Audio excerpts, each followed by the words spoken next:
you doing? Good, good, good. What could I get you? I can do that. Our finest. 1765.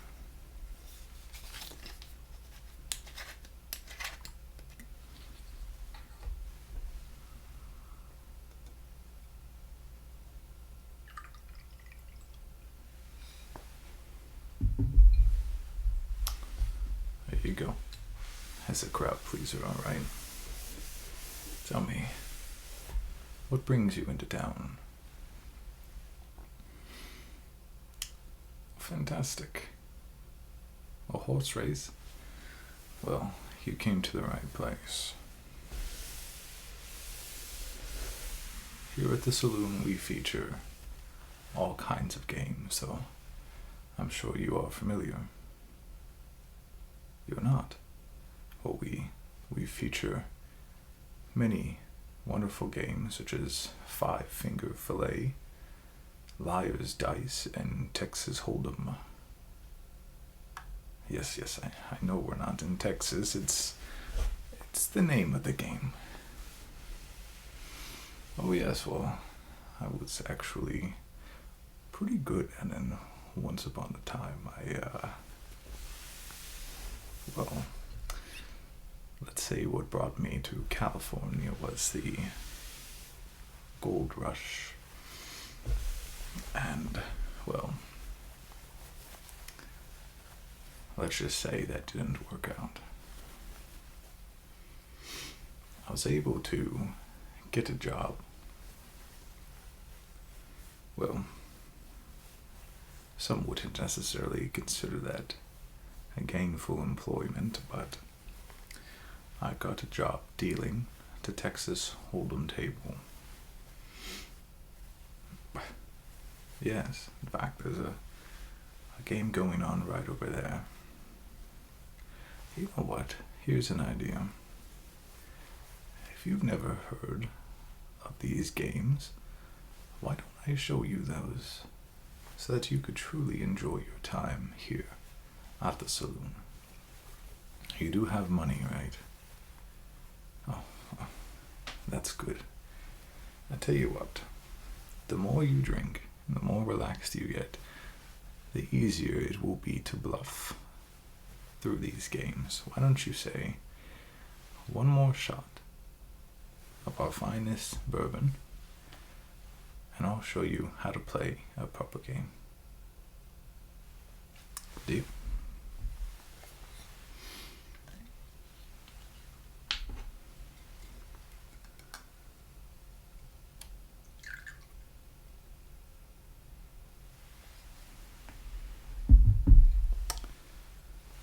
Drink this down, and I will see you in the corner as soon as I get somebody to relieve me from the bar.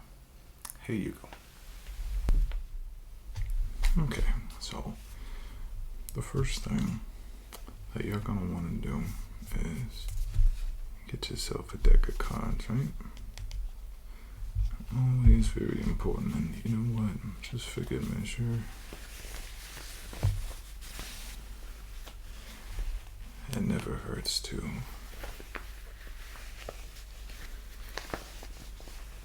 have your sleeves rolled up a little bit.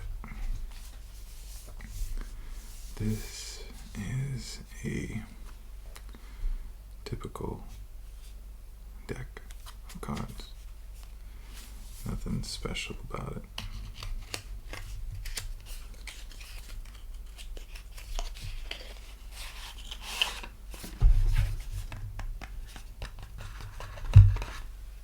Put this to the side.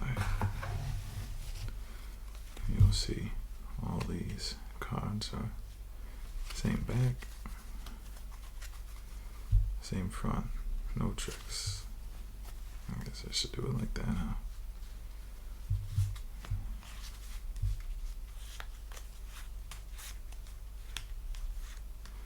All different cards. You're gonna want to take the Joker out if you have one.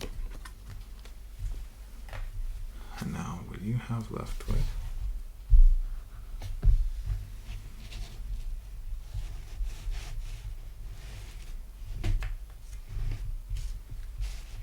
is a full deck of different cards. Every card has 4 different what they call suits. Here's another joker. Make sure you take out the joker and any instruction cards which might come with it. As you can see,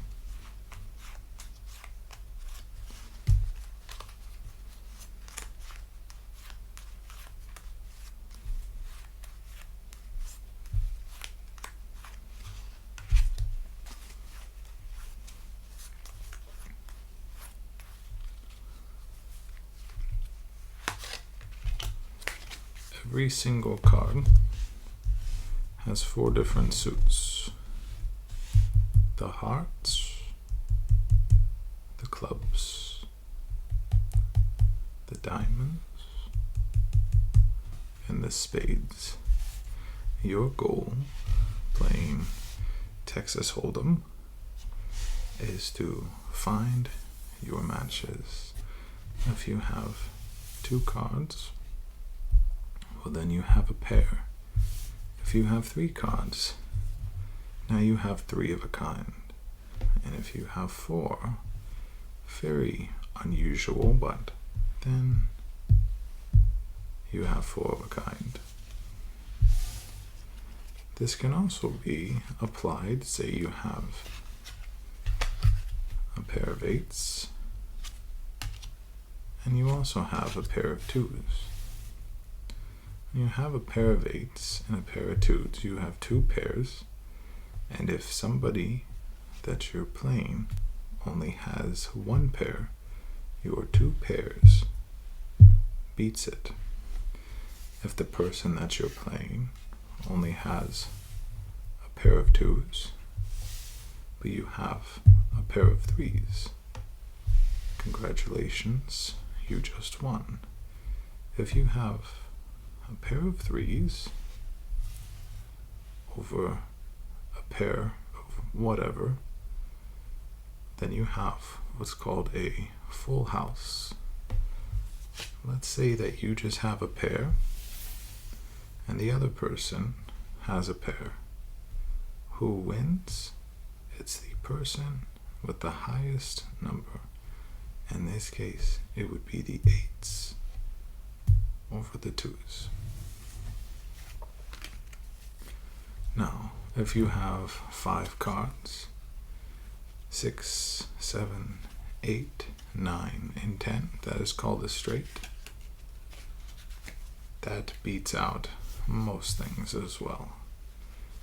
You'll see in the deck that you'll have these face cards.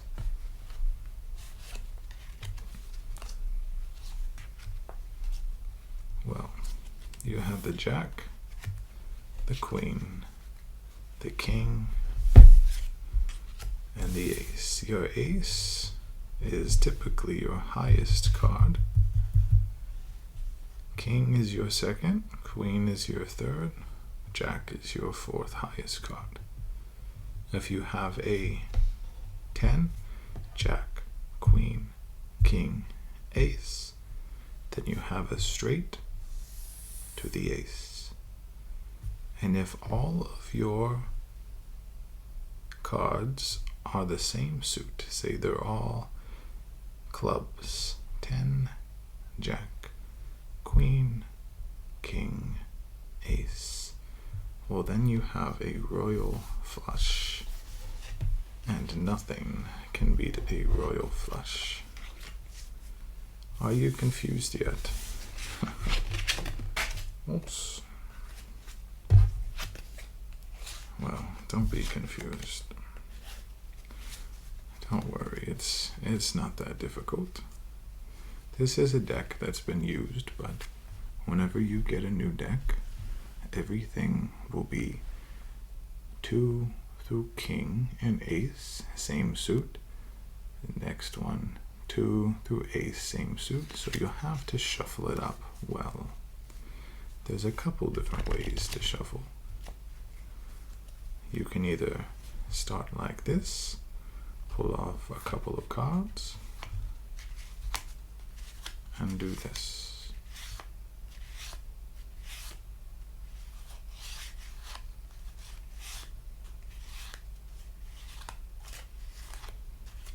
Once you have towards the end, you can do it again.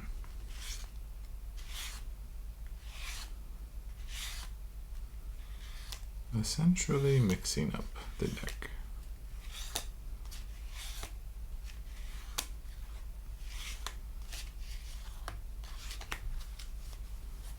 And you can do it from the other side as well.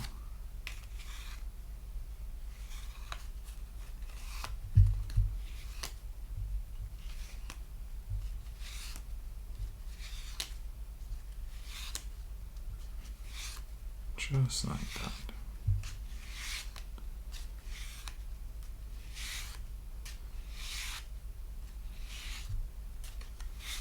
Another way to shuffle the deck is what you would call a riffle. That is how you riffle a deck of cards.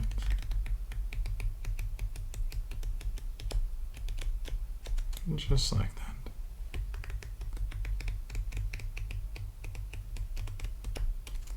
You can do it quickly or slowly.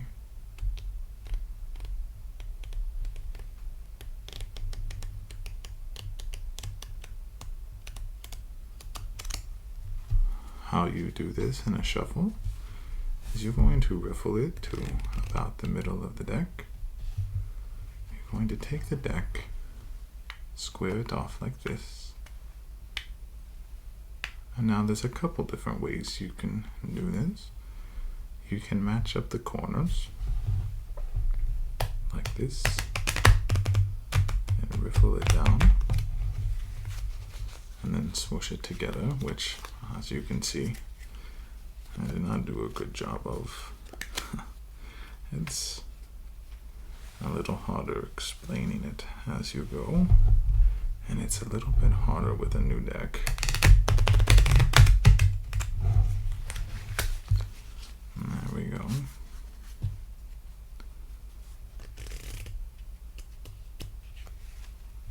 Well, you can also do it to its face as well.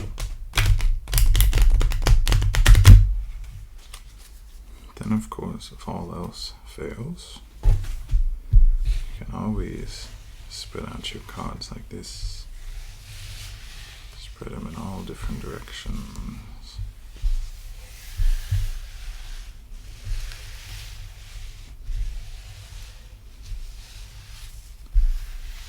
Give them a twist. Send them on their way.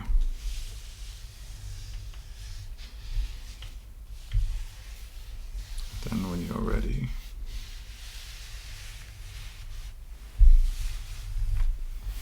bring them all together.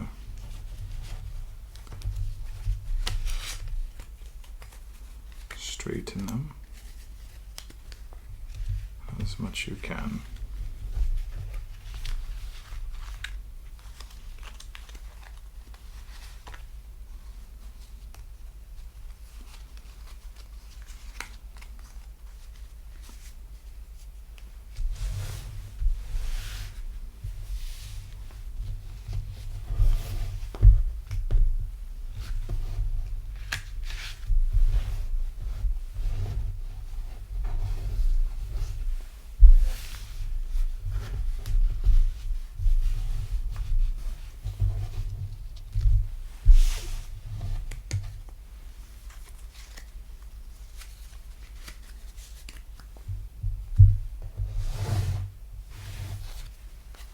As you can see, though we had it shuffled before, have a perfectly unique pattern that cannot predict distribution of cards.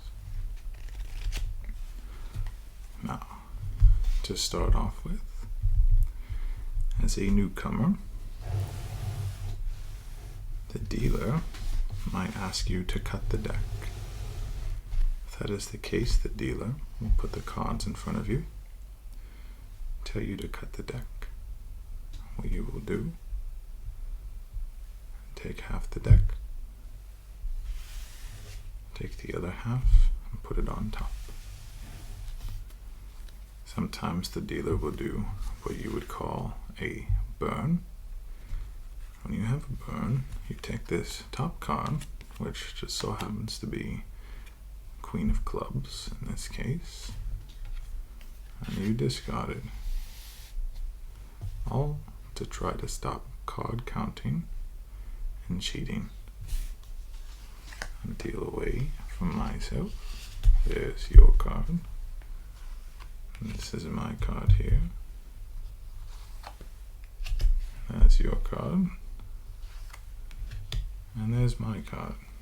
Now, when you go and play, you will have chips.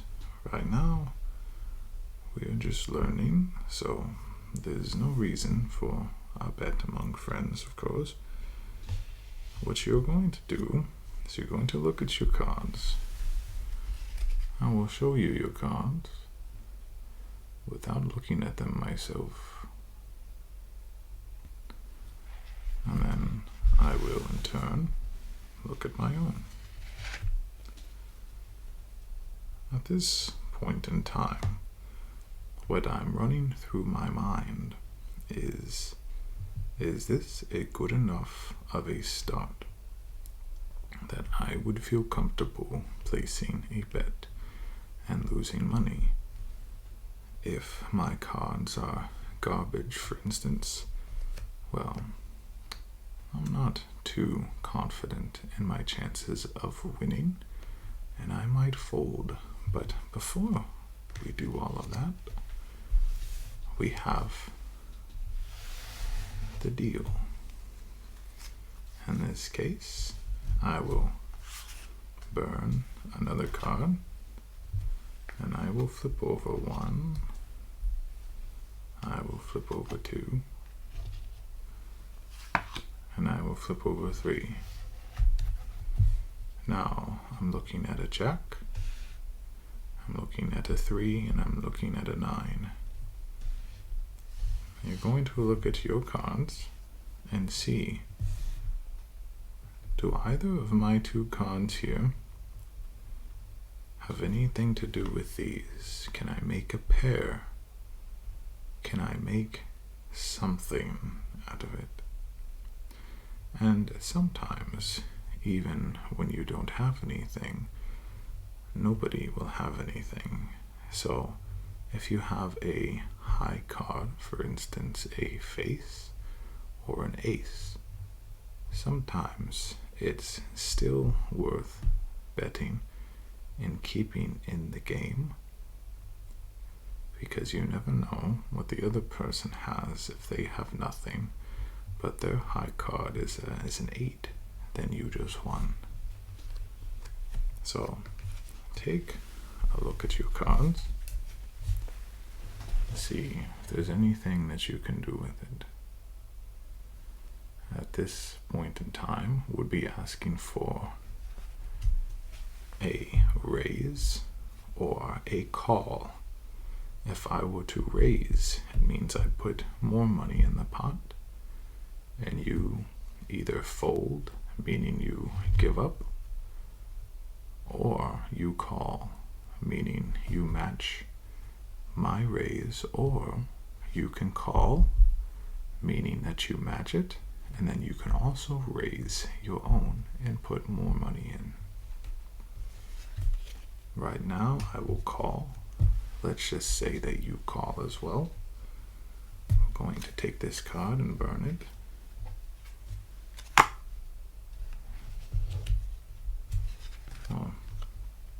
Just for good measure, I will go ahead and, let's say, raise. Now you have the option, when looking at your cards, to either see that you have a pair or a 3, or a 4, or a flush, or a high card, or now is the time that if you have nothing, then you would fold. Let's just say that you call my raise. One more card.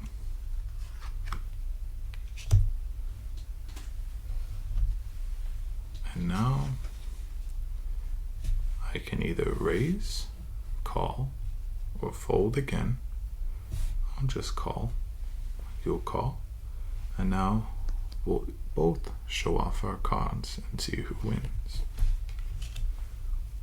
I have a 4 and a 6. My only hope was getting a 2 or a 7. Then I would have 3, 4, 5, 6.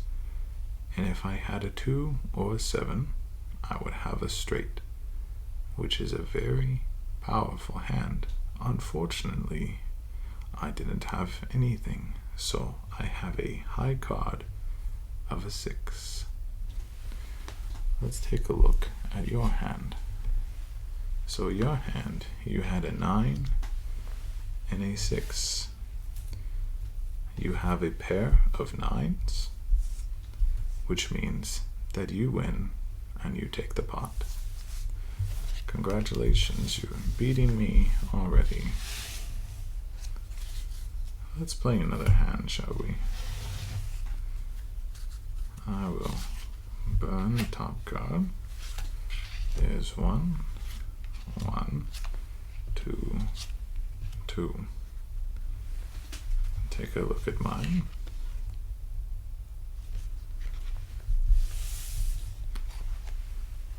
And there's yours. Now, since we played the last hand face down, let's just play it face up. And I will describe to you what I am thinking while I'm looking at these cards. Obviously, I don't have your cards in front of me, so I wouldn't be able to compare to that, but I'm looking at a 9 and a 7. Both of them mean pretty much nothing. The 6 and the 4, the same thing, basically nothing. However, you do have matching suits, so a flush is possible. At this point in time, I would just call and hope that nobody else was going to raise. If somebody had a pair here, perhaps they would raise, and if that was the case, I might fold. It all depends on reading the other person, trying to see if they're bluffing or if they're being honest. Here's my first 2. So you can see all hearts. I do have a heart here as well, so I might have a flush. But for the most part, there's nothing here that I can really use. I would call and put my fingers down like this. And you would want to call as well, because we still don't have anything of value. I will burn this card. Play the next one. Now here's a 5. That makes it a little bit more interesting for you, because now you have a 2, a 4, a 5, and a 6. If this final card is a 3, then you have a straight, and you just won most likely. So it's all up to you as to whether you think that's worth it. For me, I have nothing, and at this point in time, I would have folded long ago by pushing away my cards. Let's see what the last card is. I will burn it. And the last card is an 8. So again, we are left with absolutely nothing. And I would have been with absolutely nothing as well, but I had a high 9, so I would have won had I stayed in. But considering that I had nothing, I didn't like my chances. Let's say we play one last round. I'll deal face up this time, an ace. A very good start. A 10, not bad. A 9, not bad. And a king. We actually equal out between the two of us. Let's burn the first card. We have a 4, a 7, and a 3. There's nothing that I could use here, so I'm going to call. There's nothing that you can use here, so either you're going to call, or you could bluff. You could put in money in hopes that I think that you have something here, when in reality you don't. Let's just say you call. I'm going to burn a card. Here's my next one. Now both of us have a pair of 3s, but you're still winning with the ace. If you're confident that your high card will persevere, you might want to raise, or you might want to match if somebody else is raising. We'll burn our last card, flip this over. A queen. Pair of 3s in a queen. At this point in time, we're done. We flip over our cards. You have the high ace, so you win. Do you see how the good game giveth and taketh away? I didn't have a single pair in that entire round, and you beat me every single time. Incredible. There's a multitude of games, however. Texas Hold'em being only one of them. Let me put these cards back in their box.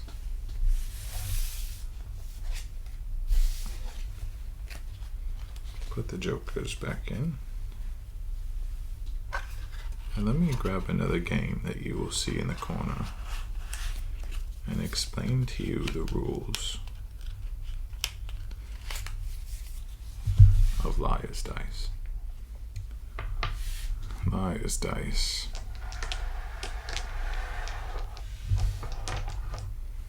A game of deception, bluffing, and lies.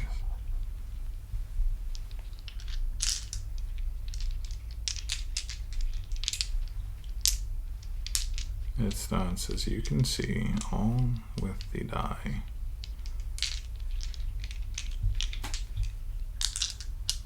As you can see, a regular die has 6 sides. 1, 2, 3,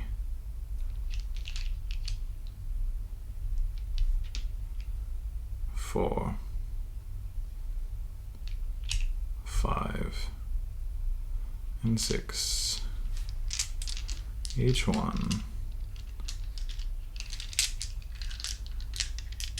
6 potential options of where it's going to land. We have an extra die, so I'll place it right there. Each of us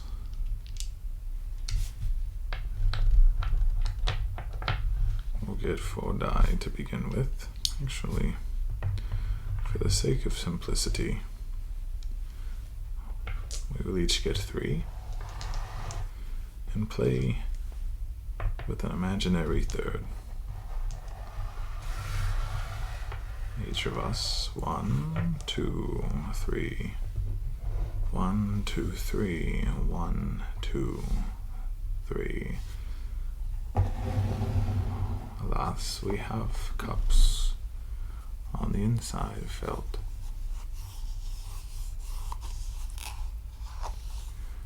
Totally hollow.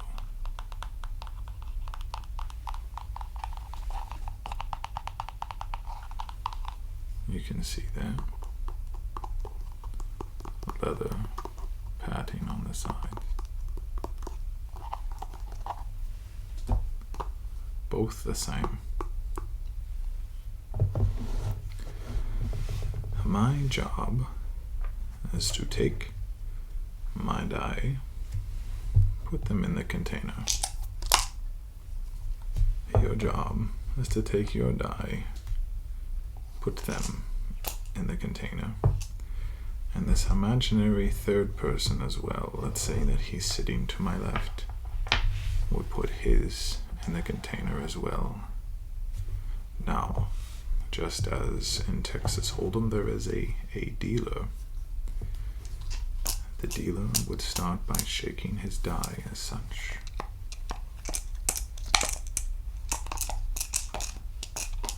Getting it nice and mixed up. You do the same thing by covering your opening and doing the same thing. As with this other person.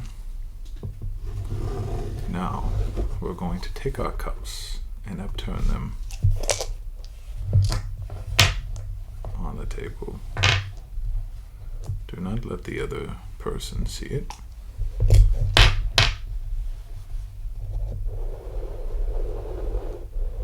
Keep that over there. And let's say, for imaginary sake, this person shuffled and pulled up as well. Now, as the dealer, I'm going to carefully look at my die and see what I see in front of me. Now, in a full game, you would have more than just 3, understand. You would have 5 or 6. And what I'm looking at, while trying to find my matches, because since I have to go first, I have to find if any of my die match. If I find that some of my die match, then I'm going to proclaim to everybody that I think that there's so many numbers among all 3 of us, if you're playing with 4, among 4 of you, 5 of you, so on and so forth. It can be any number and any quantity that you choose. So let's say that you're looking at your die as well. What you're trying to figure out is if I am bluffing with the number and the quantity that I say. I'm going to say that I have 4 3s among us. This person to my left is going to look at theirs, count the 3s that they have, and try to figure out the probability that I am bluffing by saying there's 4 3s between me, them, and you. Now, they have to raise that number if they want to not call my bluff. For instance, if they think that I might be right.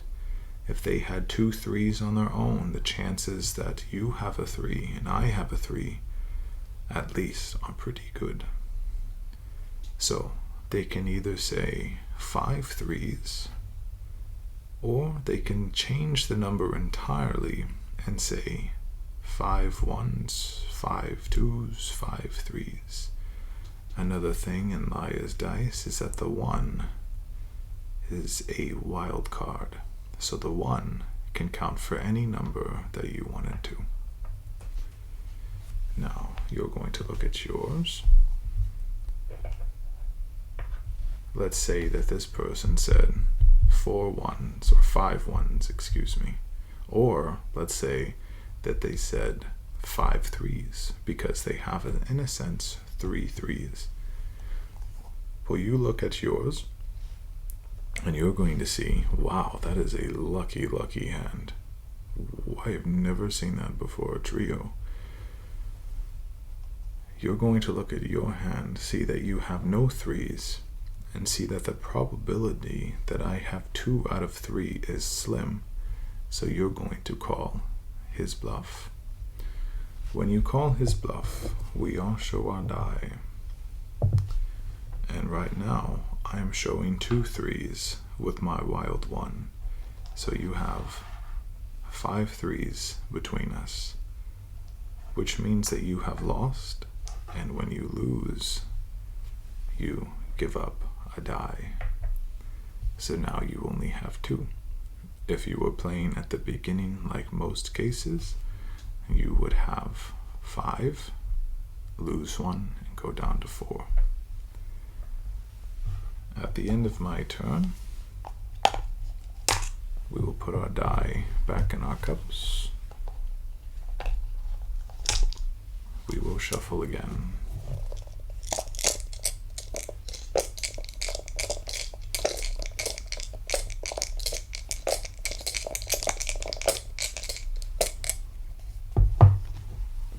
You pour your die out onto the table, and there is your number there. I will do the same with mine. Again, 2 threes. And let's say that our imaginary friend here goes again. And now it is his turn, where he draws 2 threes again.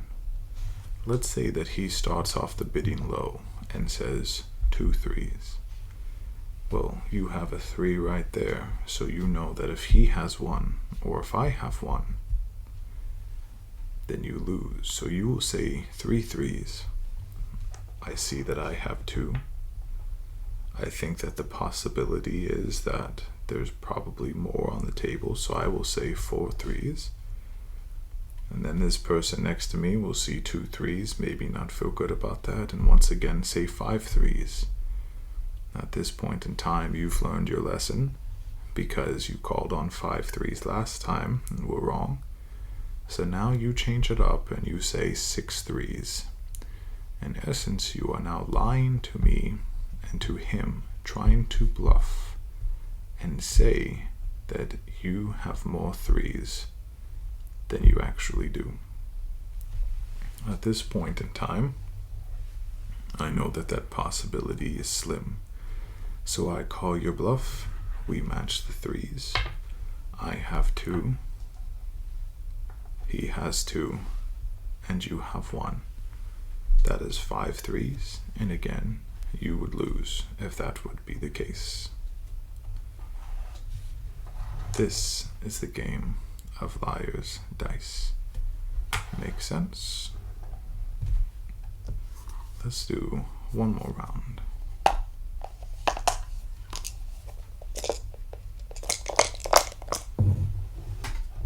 This time,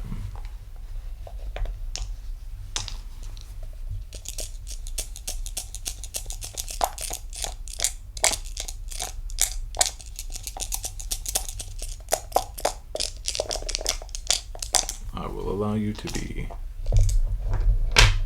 completely anonymous. There we go. I will be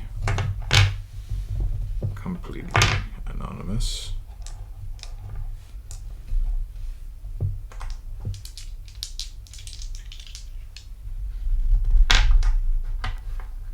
And our friend here will be open as he usually is.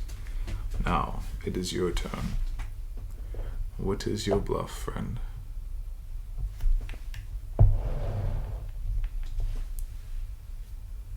Two 6s.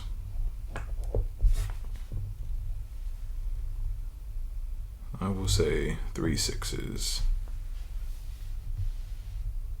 4 3s over here. What do you say? You're going to call his bluff at 4 3s. What do you have? Wow, I said 2 6s. I didn't even see. I told you I'm a professional. I said 4 3s. There are only 2 3s in front of us, meaning that you win and our friend loses a die. This is the game of Liar's Dice. come over with me to one more place. I have one more game to show you. We now find ourselves at the last game. As you can see, I fetched a bit of parchment here for this one. I can't do this one on the table. I am still paying off the last one that I marred. Behold, a hunter's knife, freshly sharpened. What are we gonna do with this, you say? Well, what any frontier's knife was made for cutting.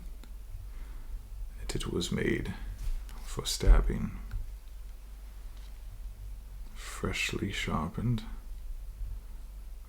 Oh, he did a great job at that. I would not trust running my finger down this even 1 millimeter. 5-finger fillet. You're going to be doing this with your own hand. The goal is not to fillet yourself. The goal is to avoid it at all costs. You take your hand and the knife and place it within your palm. This is your home base. You're going to stab the table and then come between the space between your index finger and your pinky, or excuse me, your thumb, and stab that. You're going to come back to your home base on the other side of your thumb. The next time, moving over between my index finger and my middle finger. Come back. Now between my middle and my index. Come back. Now between my pinky and my ring. Come back. Now, I try to do this quickly. 1, 2, 1. And then I just stabbed myself. Only lightly, of course. No blood in the bar, please. But that is the goal.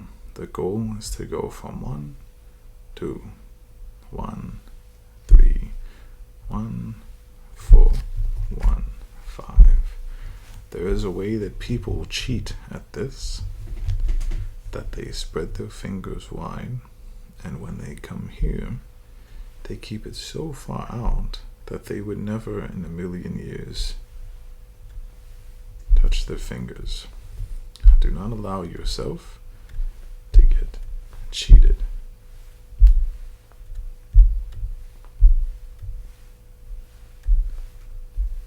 And you will meet some people that do this very, very quickly. If you want to have some fun with it, you can even go with your non-dominant hand, though I would not recommend it. That is 5-finger fillet.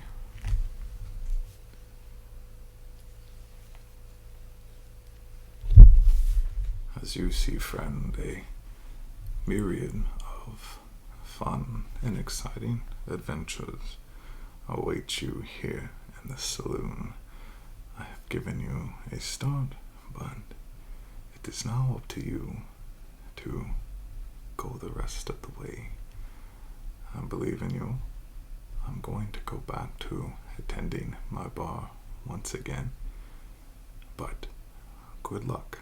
And remember, no matter what game that you're playing, try not to get stabbed.